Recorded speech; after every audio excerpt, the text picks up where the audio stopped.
Water resources engineers are essential workers. Whether it's a pandemic, whether it's a war, whether it's just business as usual. People need water, and they need water resources in order to live their daily lives. And we will always need water resource engineers to make sure that we have an adequate supply. Well, water resource engineers are so critical to society because our very life depends upon water. Water is unsubstitutable in its use, and it's difficult to capture, expensive to move. And because of these challenges, the need for water resources engineers remains as relevant today as it has throughout history. We need to be able to move clean water to the people who need it, and then move water that could harm them, like wastewater, flood water, away from them. To collecting sewage from our home, businesses and industries and treating it before we send it back to the environment or recycling it. When you look at the climate record over the last 130 years or so, you would see that some of the wettest years on record and the driest on record happened in the last 20 years or so. As the population continues to grow in the future, water shortages will become more severe because the supply of water remains almost the same. I think most people have probably heard that about 2% of the world's water is fresh, and only about half of that is readily accessible. Our economies have to have water. Businesses need water. The environment needs water. We're seeing a changing climate, increasing demand for water, increasing population, and we really need water resource professionals who are prepared to handle these complex challenges.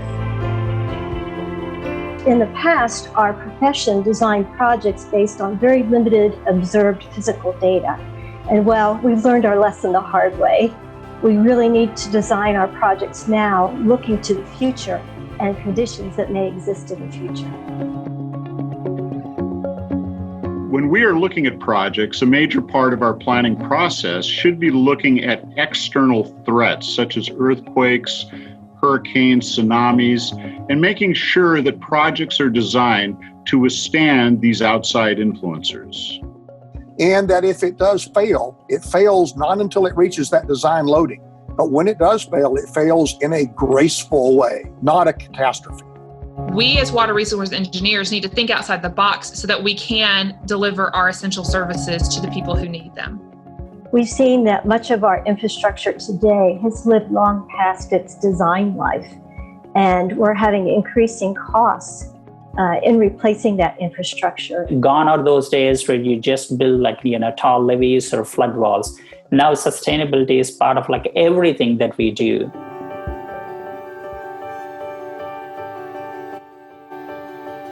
The mission of the Academy is to advance the profession of water resources engineering, and it's through three ways. It's by advanced certification, continuing education, and ethical practice. We are continuing to better ourselves, to develop new skills, and to help identify to both our customers and our peers who is moving forward in this area. I've always been proud of my profession as a civil engineer, but being a diplomat gives me the added satisfaction of being acknowledged for my specific body of knowledge within the profession. I think it also allows me to have some credibility to serve as a mentor for other engineers in the profession, which is something that I really enjoy and I think is a way that you can help give back. The role of mentoring our next generation is extraordinarily important, and it is part of our professional responsibility. Personally, being a board-certified diplomat means that I've been recognized by my peers as one of those individuals that should be trusted in leading projects that will impact millions of people. It also tells my colleagues and clients that I value continued professional development. I grew up in a time and place where I wasn't expected to go to college, let alone enter non-traditional fields such as engineering. So for me to be able to have that certification is very much a sense of satisfaction. The most rewarding aspect of my profession, being a civil engineer and specifically a water resources engineer, is that I work on challenging problems that have a tangible and real effect on people.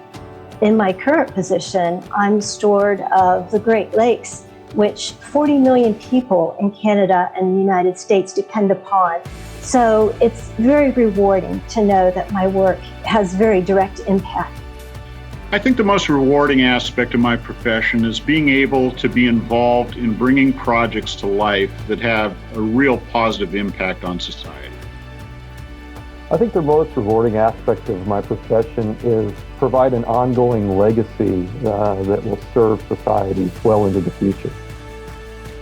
What I love about being a water resource engineer is that no two challenges or solutions are ever exactly the same.